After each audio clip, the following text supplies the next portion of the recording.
Study IQ IAS, अब तैयारी हुई affordable. Hello and welcome to study IQ। Study IQ IAS पर आपका बहुत बहुत स्वागत है। जैसा कि आप जानते हैं कि हमारी सीरीज है SIP करंट अफेयर्स की, जिसमें हमने मनी एंड बैंकिंग स्टार्ट करा था। तो पार्ट 1 के लिए आप देख सकते हैं, एक पार्ट पहले रिकॉर्ड हुआ था जो कुछ दिन पहले अपलोड हुआ था, और आज हम मनी एंड बैंकिंग के करंट अफेयर्स का पार्ट 2 करने जा रहे हैं।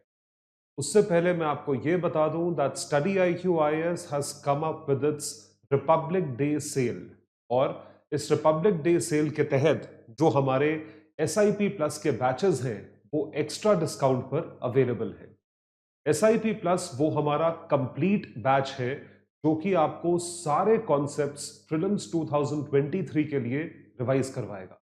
भारत की टॉप फैकल्टीज 200 घंटे से ऊपर में आपको पूरा सिलेबस रिवाइज करवाएंगी।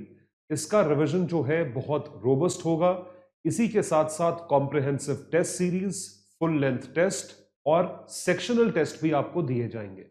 मेंटरशिप सेशंस हैं ही आप लोगों के लिए, और आपको नोट्स भी किताबों के रूप में दिए जाएंगे। इस वक्त ये हैवी डिस्काउंट जो है वो एक्स्ट्रा है, और आप ये ध्यान रखें कि ये कोर्स जो है ये 6000 की जगह 5500 का अवेलेबल है अगर आप मेरा कोड यूज करें। My code is Sanghi live.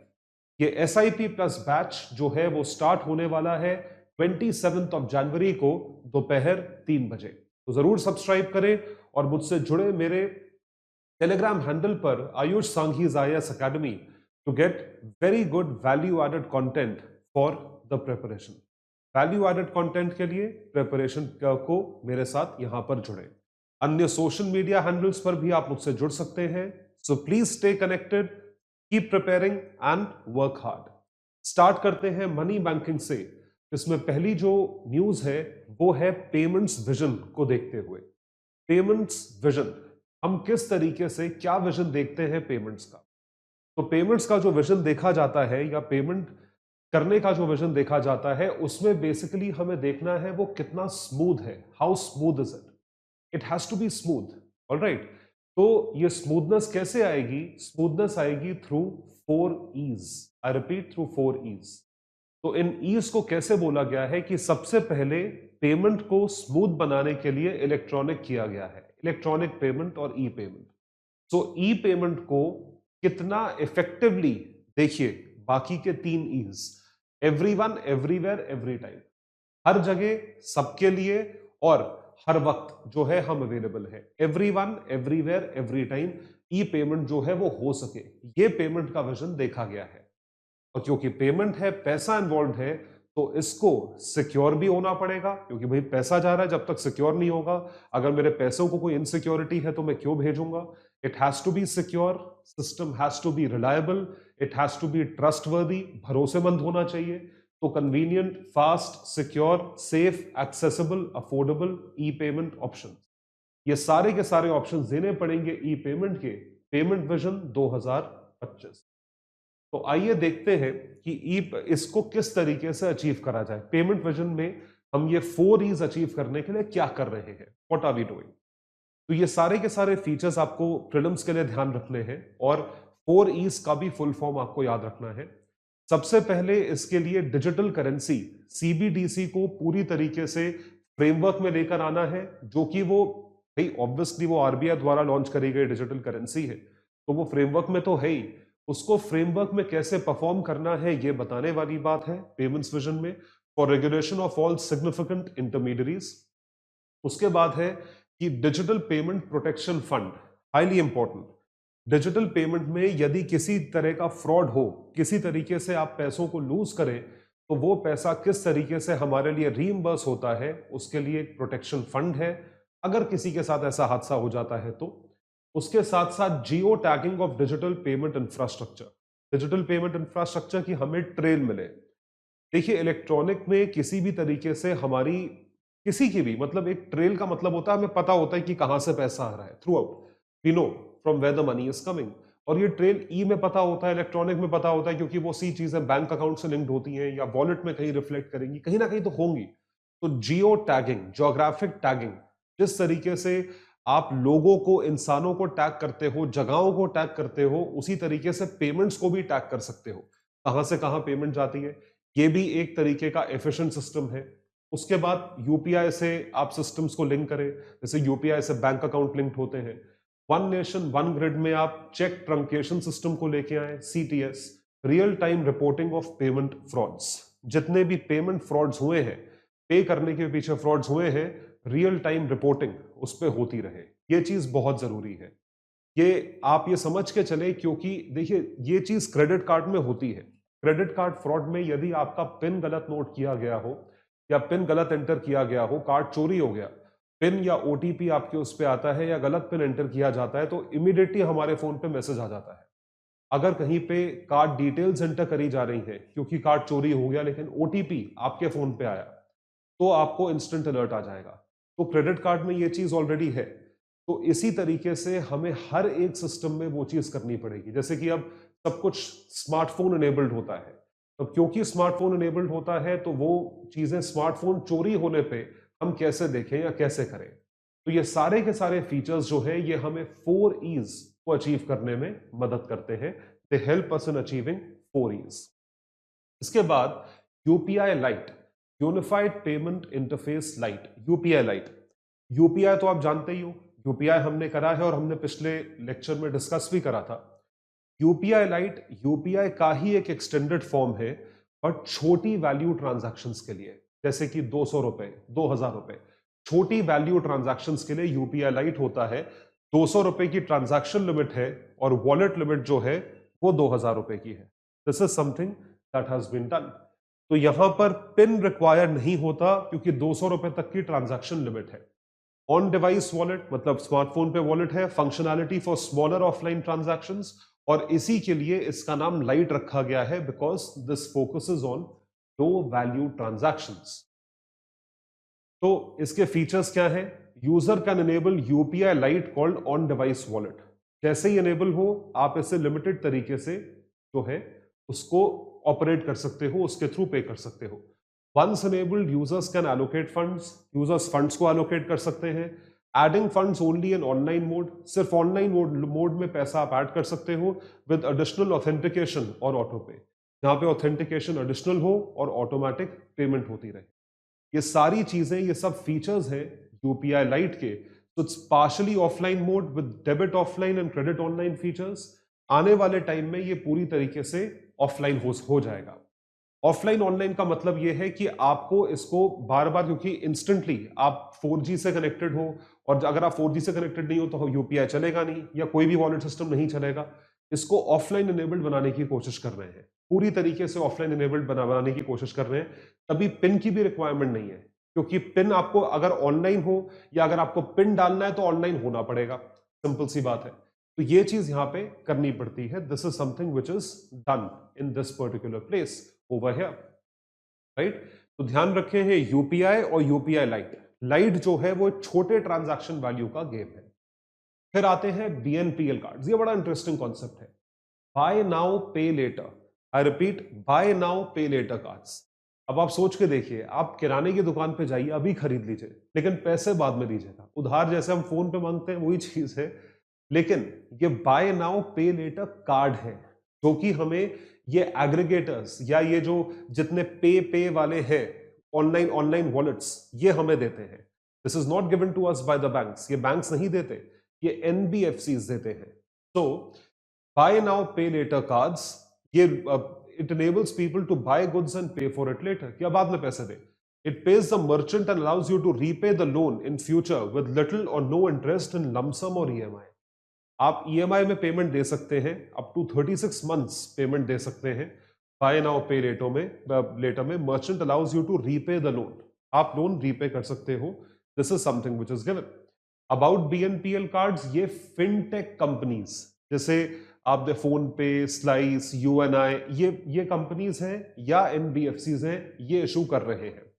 फायदा है कि जो हमें छोटी वैल्यू ट्रांजैक्शन चाहिए, पैसे नहीं है, तो ये कार्ड यूज करो। तो लो क्रेडिट पेनिट्रेशन, जिन एरियाज में क्रेडिट पेनिट्रेशन कम है, मतलब उधार का पेनिट्रेशन कम है because banks focus more on prime customers. मतलब बैंक तो उनको फोकस करते हैं ना जिनकी क्रेडिट रेटिंग है, जिन्होंने पैसा टाइम पे दिया है, जो बिल टाइम पे भरते हैं। BNPL cards offer a win-win situation with profit for fintech companies and credit access for customers। कि क्रेडिट एक्सेस जो कस्टमर्स को दिया जा रहा है उसके लिए फिनटेक कंपनीज के लिए क्रेडिट एक्सेस जो है वो दिया जा रहा है, बैंक्स उस पर ऑपरेट करते हैं। तो buy now pay letter card एक विन विन सिचुएशन है। वो उस तबके को टारगेट करता है जो कि क्रेडिट के लिए क्वालिफाई नहीं करता, पहली चीज। और दूसरी चीज, आप किस तरीके से ये फायदे जो है दिखाएंगे, ये सारी चीजें यहाँ पे ये इंप्लीमेंट होती हैं। तो इन सारे प्लेटफॉर्म्स पे मल्टीपल यूजेस है BNPL के। App based LazyPay, Zest, e pay later, ठीक है, card based Unicard, Slice, e commerce, Flipkart pay later, Amazon पे लेटर, ये सब पे लेटर पे है। मतलब अमेजॉन से मैं गुड्स खरीद रहा हूं, मैं पेमेंट अभी नहीं कर रहा, मैं बाद में पेमेंट करूंगा। तो ये क्यों? BNPL कॉन्सेप्ट के तहत। ये आपको बेसिकली ये अच्छे से समझ में आएगा क्योंकि EMI पे आपने भी शायद सामान खरीदा हो या आपको पता है कि सामान मिलता है। Paytm post paid, free charge, ये सारे प्लेटफॉर्म्स ऐसे हैं जो कि BNPL कार्ड्स के कॉन्सेप्ट पे ऑपरेट करते हैं। अभी अलग से कार्ड आपको दे या ना दे, लेकिन इस कॉन्सेप्ट पे ऑपरेट करते हैं कि अभी शॉपिंग कर लो, बाद में पे करो। तो अब आप ये पूछोगे BNPL और क्रेडिट कार्ड में डिफरेंस क्या है?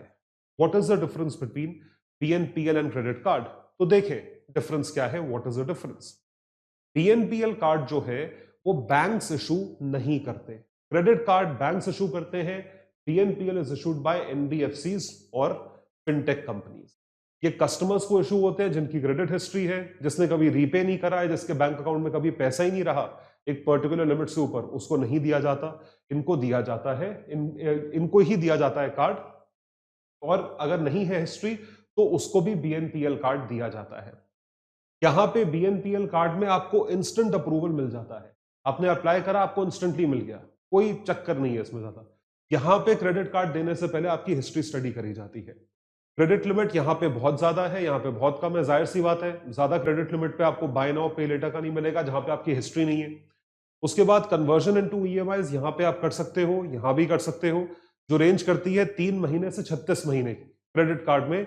यहाँ रेंज करती है EMIs ऑन क्रेडिट कार्ड में allow for EMIs of only up to 3 months. BNPL का 3 महीने तक है। 3 महीने भी मैं बोलूंगा बहुत ज्यादा है क्योंकि हम इसमें बहुत स्मॉल वैल्यू शॉपिंग करते हैं।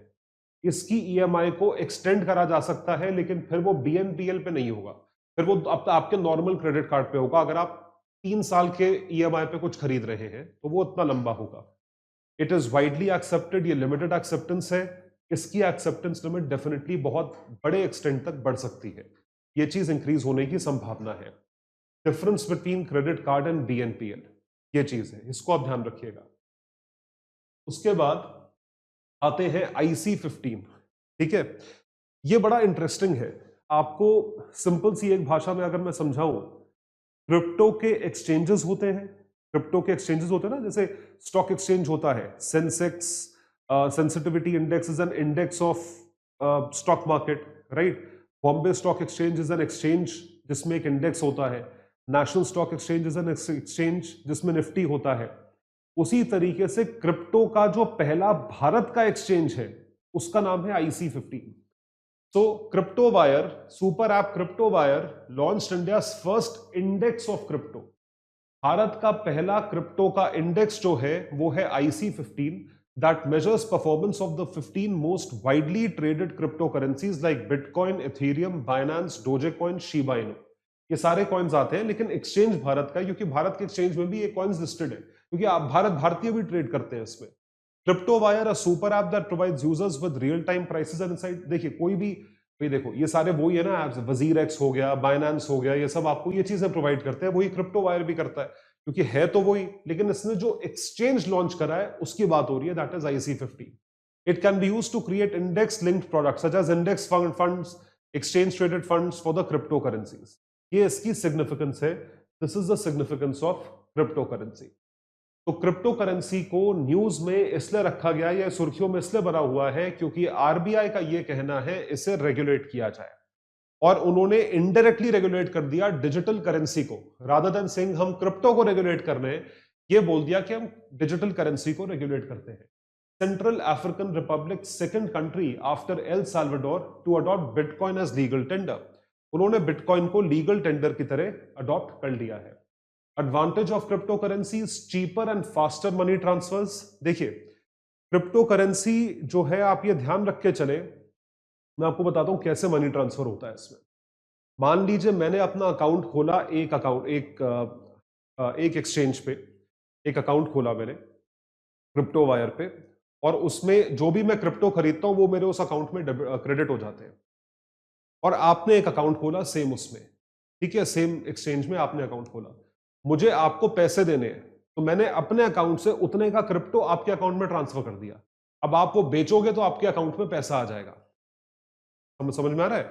This is called as faster settlement. तो ये फास्टर सेटलमेंट है। ये शायद आपको सुन के ना लग रहा हो, लेकिन ये सेटलमेंट बहुत आसान है। और ये आपको लग रहा हो कि हम तो ऐसे भी पैसे दे सकते हैं, बिल्कुल दे सकते हो, लेकिन आपको उसमें भी टाइम लगता है। अगर हाई वैल्यू करना है तो आरटीजीएस है, एनईएफटी नहीं होगा, आईएमपीएस नहीं होगा। और दूसरी बात, अगर आपको यहां से भारत के बाहर अगर पैसा भिजवाना है तो वो चीज भिजवाना जो है वो बहुत मुश्किल हो जाएगी। It would be very very difficult. It is not easy to send money abroad. बाहर पैसा भिजवाना बहुत ही मुश्किल काम है।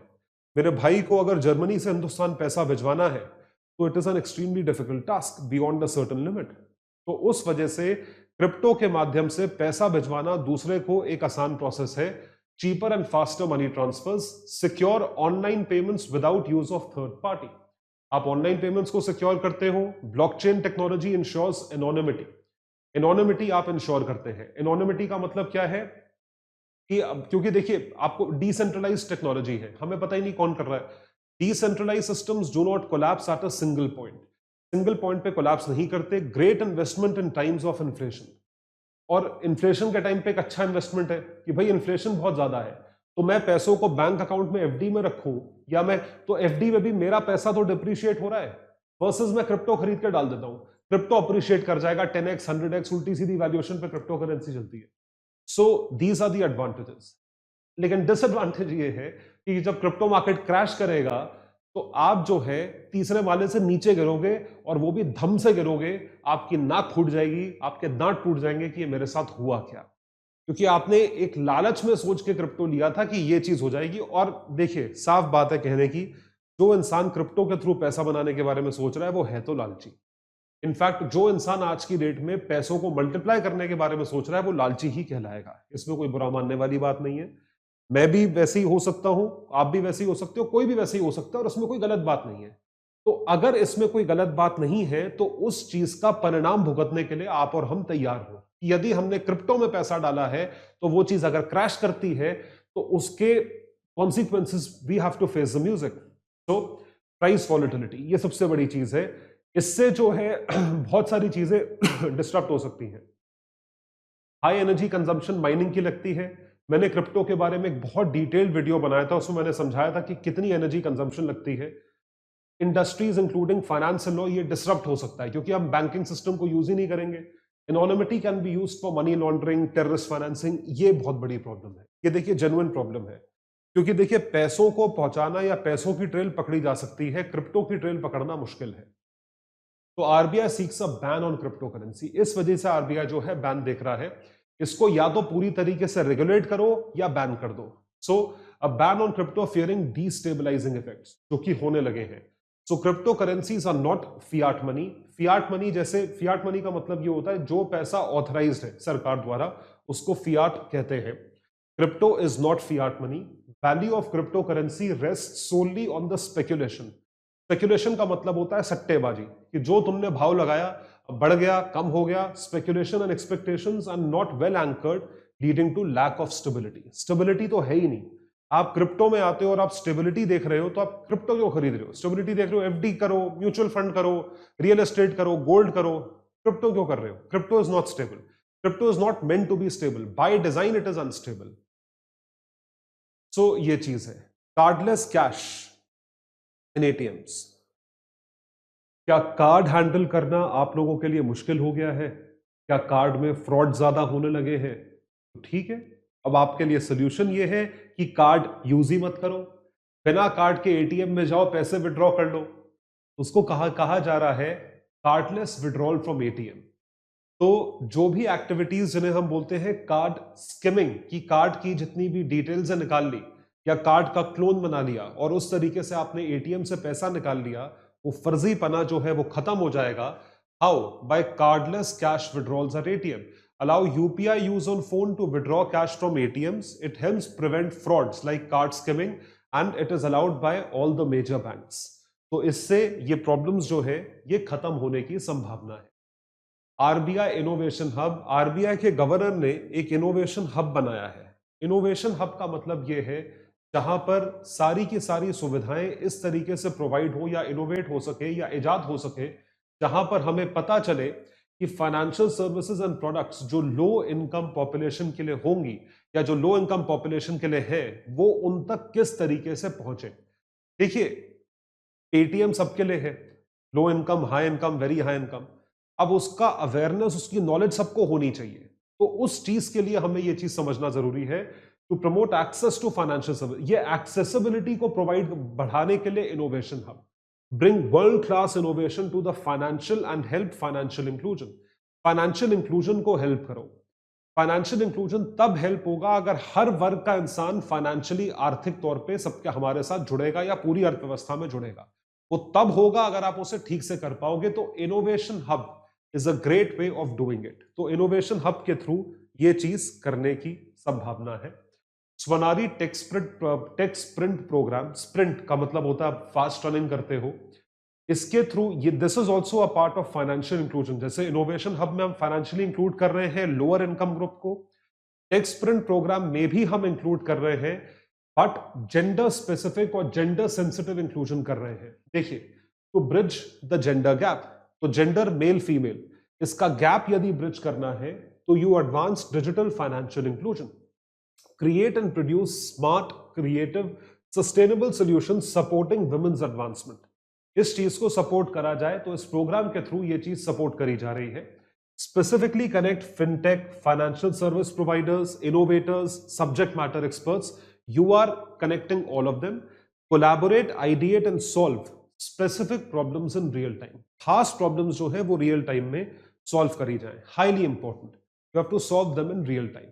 तो ये सारी चीजें एक प्लेन तरीके से, एक बढ़िया तरीके से हमें अप्लाई करनी है and that is what is required. ये चीज जो है रिक्वायर्ड है। तो टेक स्प्रिंट प्रोग्राम इस चीज के लिए बनाया गया है।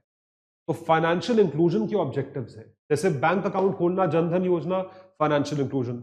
ये इनोवेशन हब, फाइनेंशियल इंक्लूजन। उसी तरीके से tech sprint is also a part of financial inclusion.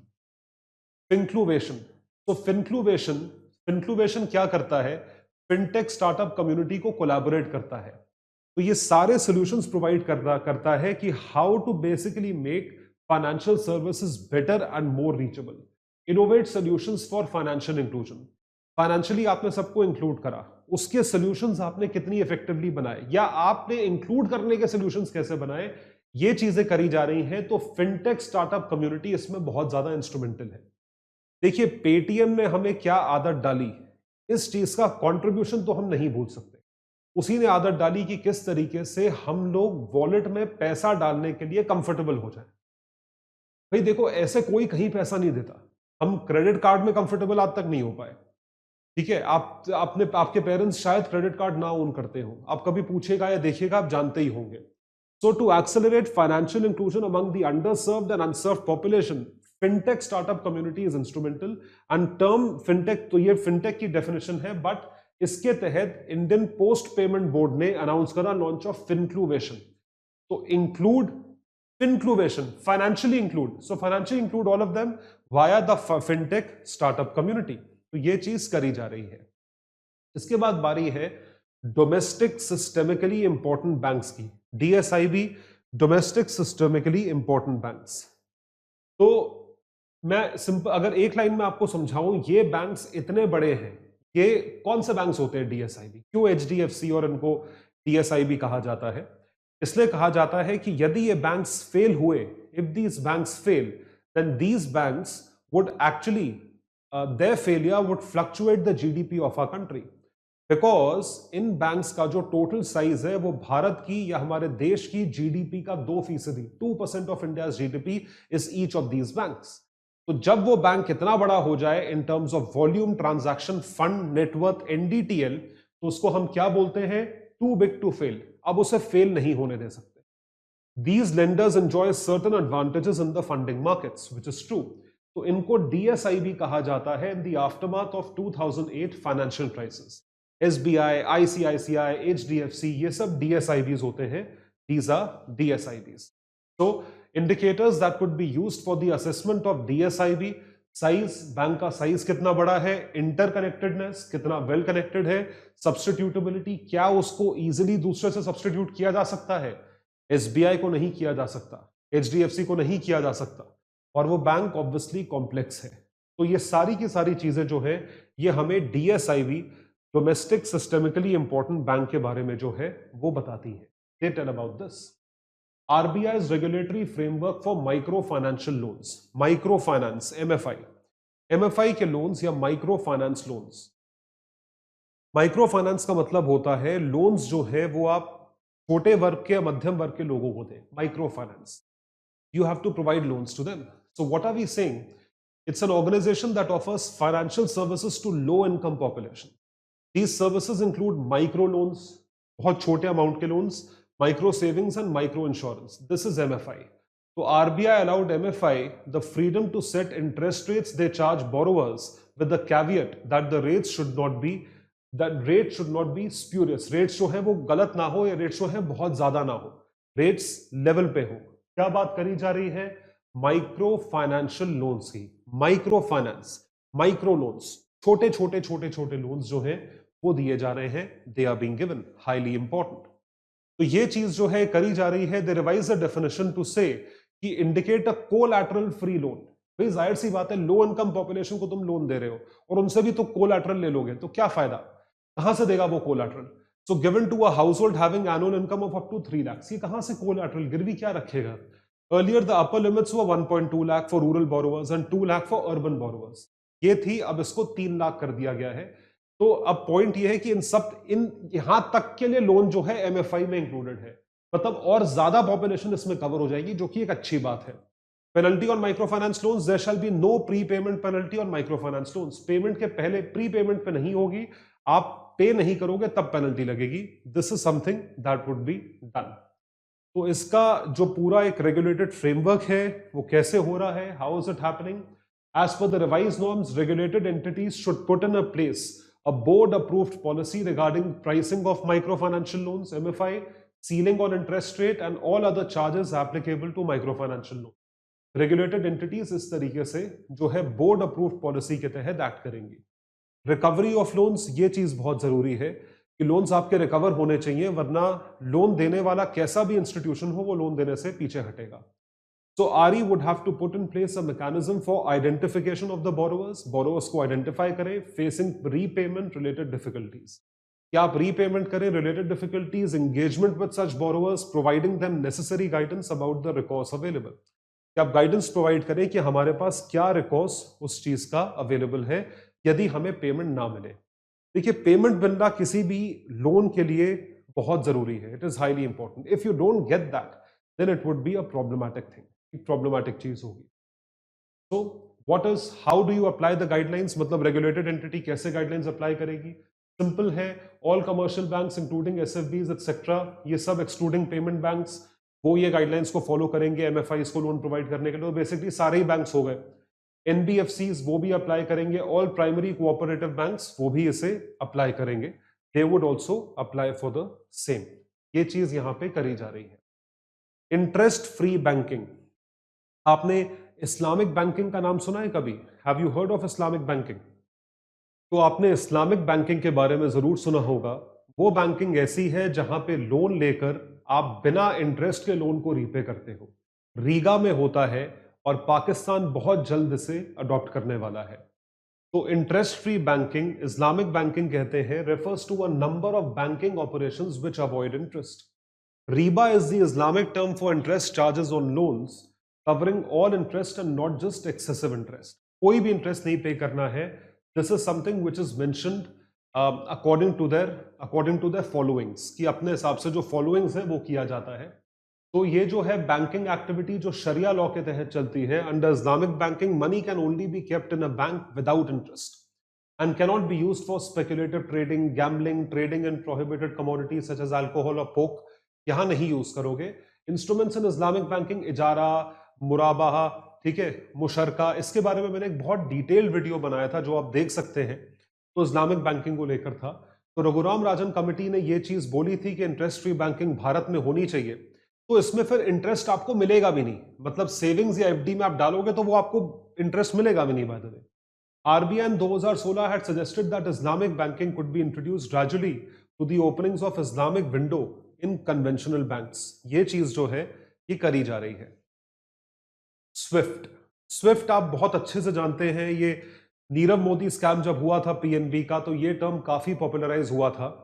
It's a way of communication between banks, inter country communication between banks, दो देशों के बीच किस तरीके से इफेक्टिव कम्युनिकेशन हो, उसे स्विफ्ट कहा जाता है। तो society for world wide interbank financial telecommunication, Swift. So it's a messaging network, communication used by banks and financial institutions globally, right?